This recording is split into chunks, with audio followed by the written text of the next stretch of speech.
Do you even know how the banking system works? You put your money into a bank account, they give you a small little bit of interest, they take that money and they loan it out, and that's how they make their money. Oh, it's actually much more complex than that, and that's what I want to break down in simple language, not in the whole big finance, big banking, intro to finance college lecture or something. I want to go over something that basically everyone uses it, everyone has it, but yet we were never taught about how something that everyone uses actually works, right? And that is the banking system. So, literally everyone I know has some sort of banking account where, your money is not actually physical, but it's in this digital realm. And a lot of these banks don't even charge you to hold that money with them, right? You even got some banks that pay you to keep your money with them. Might be small, 0.1%, 1%.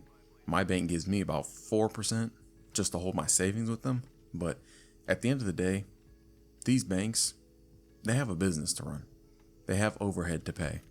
So I want to go over the entire banking system that really breaks it down, how these banks stay afloat, and they're always the ones that are profiting and winning at the end. And yeah, you probably think your money is being lended out at a higher percent, so that's how the banks make their money, but it's actually much deeper than that. So I'm going to keep it, simple language. Even a fifth grader could understand kind of what I'm saying. So let's just backtrack to why banks even matter in the first place. If you ever wondered, where does my money go when I put it in the bank, or how do banks even work? Well, I got you, because I'm going to go into how they started way before, there was credit cards or the apps and all kinds of stuff, even before there was even the dollar bill. So picture this, way back before banks existed, people traded stuff directly. If I had an orange and you had an apple, we just swap, right? Easy. And that was the bartering system. Now, bartering, it got messy quick, because what if I wanted your apple, but you didn't want my orange? What if your apples weren't ready until next month? And, that's kind of how the problem started. So people invented a shortcut. They had credits or tokens back in the day. And instead of saying, here's my orange now, and I trust that you'll give me an apple later, they just had these little objects, and they were like clay tokens when they first started, just to stand for value. I give you a token, and, whenever it's ready, you can cash in that token. The tokens, they kept score. It was proof that I owned something. And of course, over time, these tokens got more popular, and it wasn't just for bartering fruit, but it was literally everything people needed: animals, vegetables, tools, whatever. And now, you didn't have to go to the same person to trade these tokens with.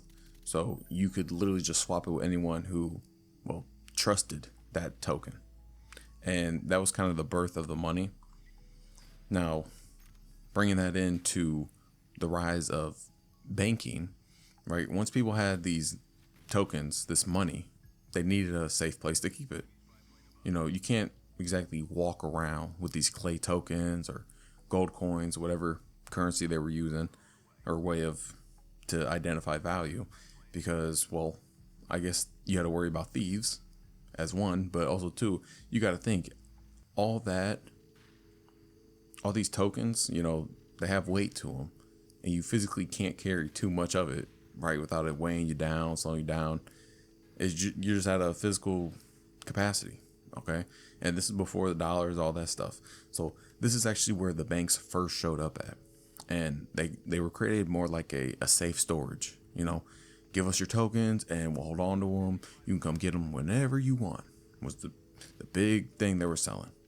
So here's where it actually got interesting, because these banks realized that not everyone was showing up at the same time to grab their money. So if I keep $100 for you, the odds are you're only going to take a little bit at a time. You're not going to take that full 100 out. So why let all that money just sit there, not even do anything?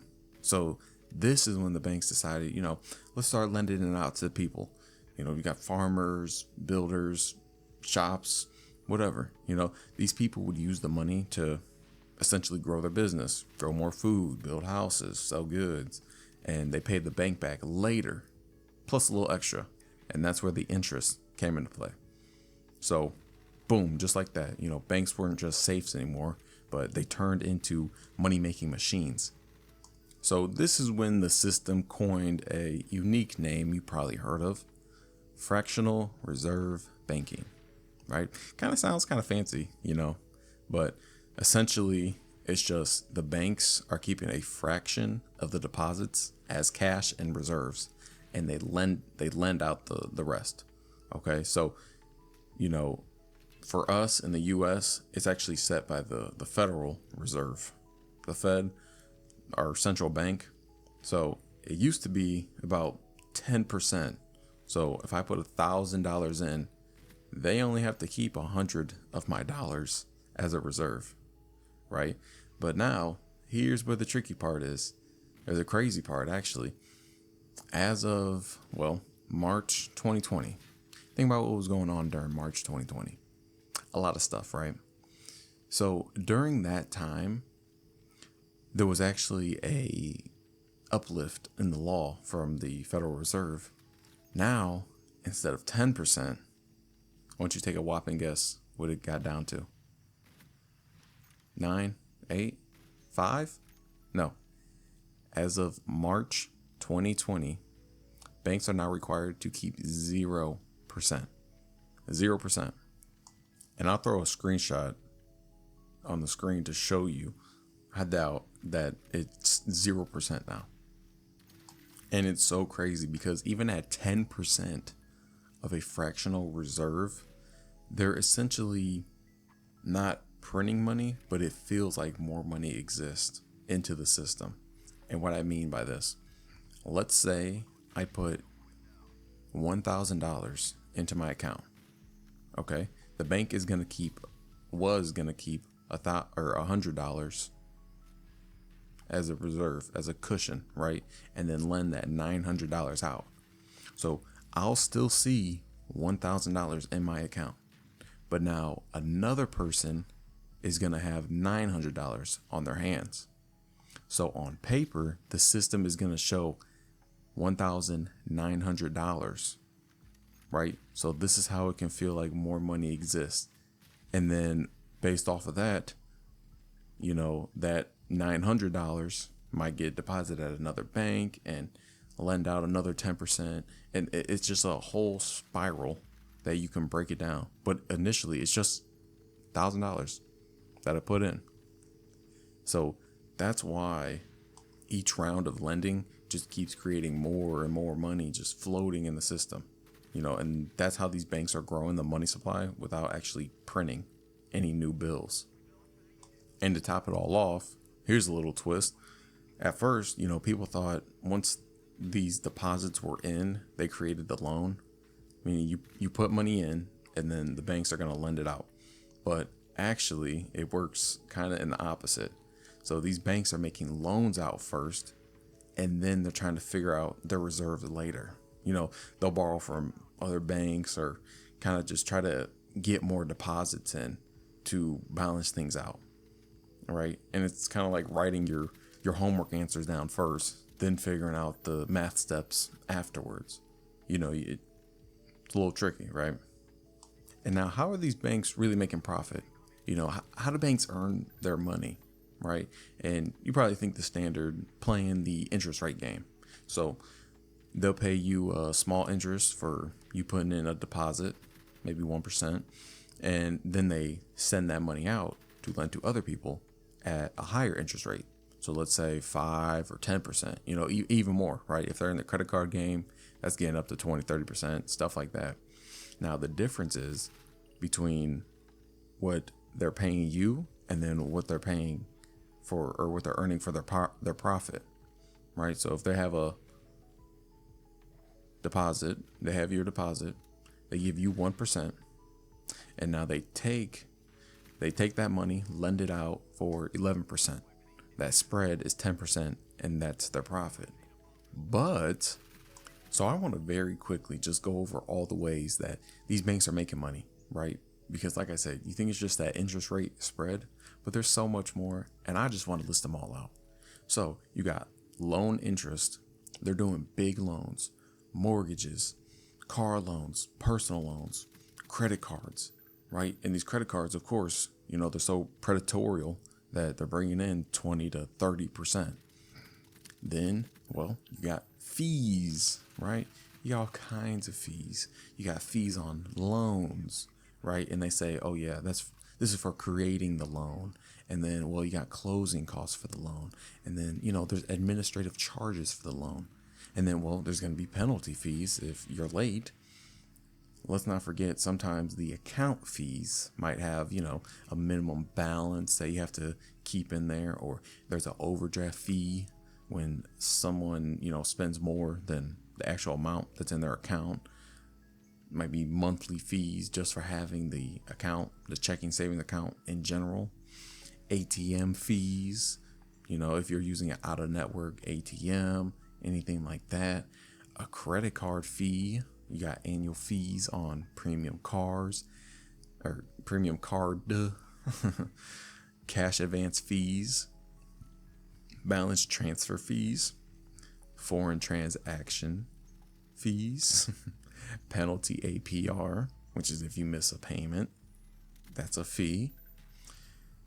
Sometimes they even charge you, every time you swipe a debit or credit card, the bank collects a small fee from the merchant's bank.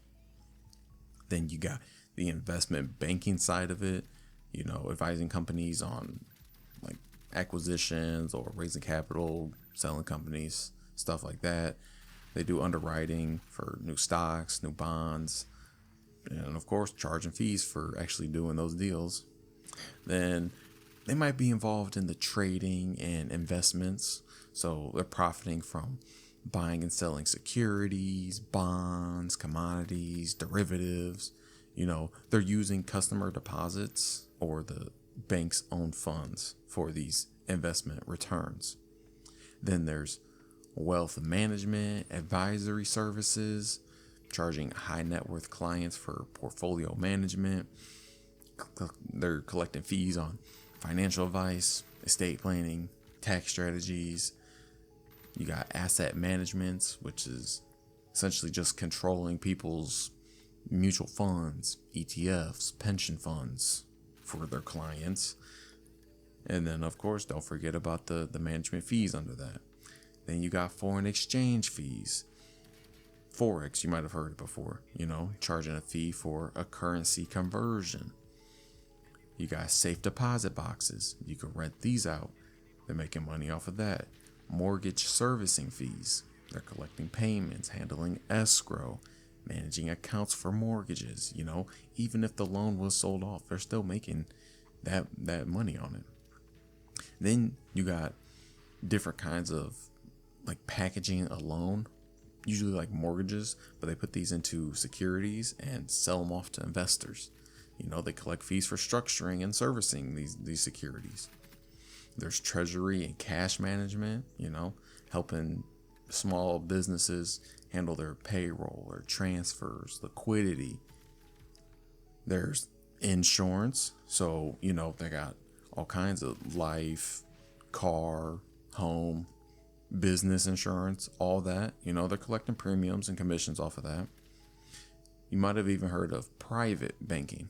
So, this is just for super wealthy clients. They offer, fancy services, stuff like that. But you don't think that's going to come with big fees on top of it? Of course it is. They know these cats got money. So, and of course there's always fines and penalty fees for people missing payments or just little miscellaneous stuff.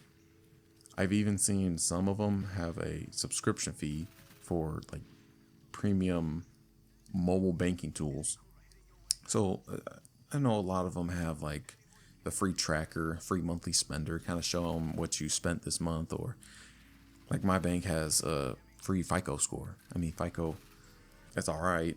It's not really all that, but to get any more, to get any like real stuff, because the three boroughs of like your credit, Experian, and the other two, those are like the real deal, right? Bank's not gonna give you that for free, but they give you a FICO, which is like right under the top three.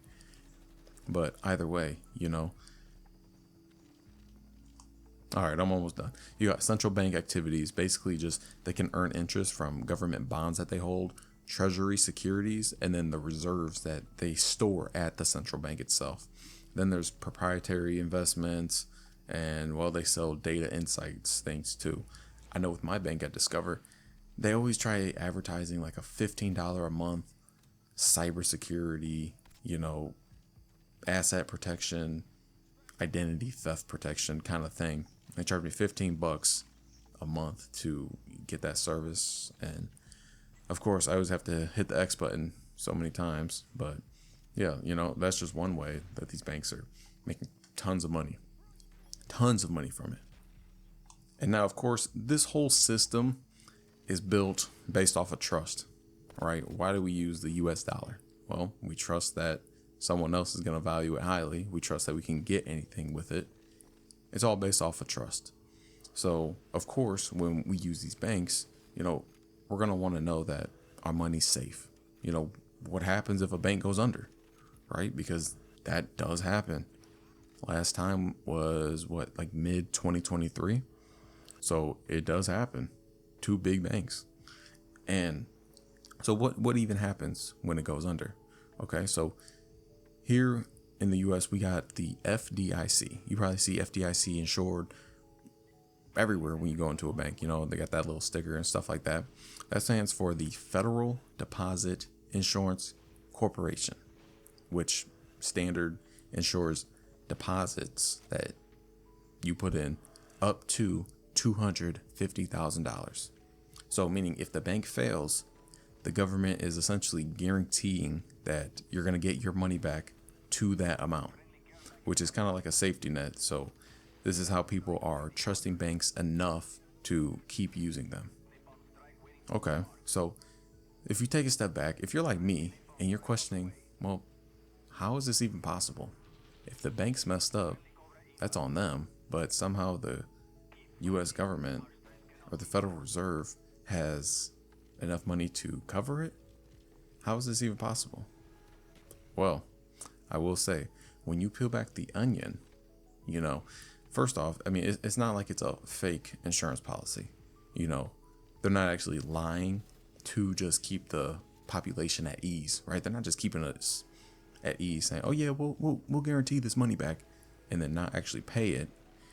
I mean, last time they were paying off was in March of 2023. Okay, because Silicon Valley Bank and Signature Bank both collapsed during that time. So for one, the bank, well, I guess the FDIC is going to sell off that bank's assets.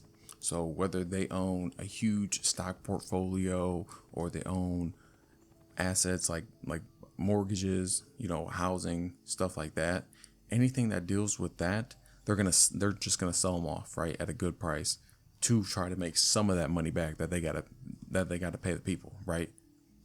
And honestly, the FDIC, I could probably make my own like separate video on this and how it all works, because you don't only have the FDIC that they put it in. There's the DIF, which is the Deposit Insurance Fund. Okay, so you have all these things wrapped up that can go further in depth. I'm just going to keep it simple here. The kicker is how much the FDIC actually pays out to depositors at a failed bank is private. This is private information. They're not showing how much they're actually paying out, right? Which is why I'm saying you could peel back this onion 1,000-fold, okay? But what they have is the information of the bank. I'm going to put a screenshot. The bank, it shows the information of the bank failure and overall resolution to be made by the public. Okay, so just keep that all in mind. I'm going to move on to, well, the central banks, right? This is the one that's at the top of this pyramid. No, I'm not saying the pyramid scheme. I'm not saying that. I'm just saying we're at the top of a pyramid. You have central banks that are at the very top. Little only a few's in it. And then of course it trickles down to all kinds of different banks, the big ones, the Chase, the Wells Fargo, Truist, all those banks. And then of course at the bottom you have your little the credit unions. You got your little local bank that might only have 2 or 3 different locations in your town, whatever, right? So the central banks, right, we call them the Federal Reserve, or the Fed, which is quite a funny name, because anything you think is federal is like by the government, and anything in the government, well, it's public. So why is this like a private entity? I mean, anybody in government, we vote for. So whether it's the president, the mayor, the governor, public, we vote for that. But the Federal Reserve, which really isn't federal because it's a private entity, we don't actually vote for people in that position. But that is a whole nother video, because it can get much deeper into that. But basically, let's just keep it ground zero, making this easy. 5th graders gonna get this. So Federal Reserve, basically like the referee of the banking game. Okay, so they're going to set the reserve requirements, if there were any, basically how much cash in a bank that they have to keep on them. So if the Fed raises that requirement, then the banks would lend less, which would slow down the money creation. If the Fed were to lower it, banks would just essentially just lend more, and things kind of speed up with it. Okay, so this is why central banks, the Fed, they control interest rates, which affects how expensive it is to borrow. Okay, so lower rates mean people and businesses borrow more, which is fueling growth. Higher interest rates, this means borrowing slows down, so it can cool off overheated economies, right? In short, central banks just keep the system balanced so it doesn't spin out of control. If you can see right now, we're in almost October 2025. The Fed just did a cut last week of 0.25%. And it seems like they're going to keep cutting down, hopefully to get the economy going rapid. But like I said, the Fed seriously can get their own video, because it's just such a complex way. They formed the system today. Barely anybody understands it. You have it at face level, basically what I just told you, but it goes way deeper than that. So, I mean, I need to finish the book Creatures of Jekyll Island, which basically just explains the entire invention of the Fed and how they got so powerful to today. All right, so I'm gonna make it a little bit of a shift. I'm gonna make it a bit lighter. I kind of got all the heavy stuff out the way. I know this video is taking a little bit more time, but real quick, I'll just give you like a short little history lesson kind of on banking when it first started to how we got to today. But I know the video is already long enough. I'm just gonna give you a quick little run through. That was the main stuff. If you watched before this, that was all the main stuff. Like now it's just leading up to where we are today. Okay, so starting off, this was probably in like the 1800s when they started doing like the actual like tokens to actually put into banks and stuff. And then this is when eventually the paper token, I guess you can call it, like it wasn't money, it wasn't the dollar bill yet, but that's when it turned into paper, so it was easier to carry and stuff like that. So this was, back in the 1800s when all this was going on. And then eventually led to the invention of checks. I mean, today we don't even use checks. I don't even know how to fill out a check. I'll tell you the truth. When I opened my first bank account, probably 8 years ago, maybe. I remember they first gave me like a check, one check. And my mom was like, is he not going to get a checkbook? And they're like, nah, we don't really do that anymore. It's kind of, out of date or whatever. And even to this day, I probably only used a check probably a handful of times, if I'm telling you the truth. But back then it was pretty important because these were promises to pay in this check form. So this is when banks settled the payments with each other. Small banks use big banks as kind of the middlemen, And later the Fed actually organized a regional check to actually make the whole process smoother, right? So this was more in like the 1900s when, banks were drowning in paper, right? Millions of checks had to be processed every single day.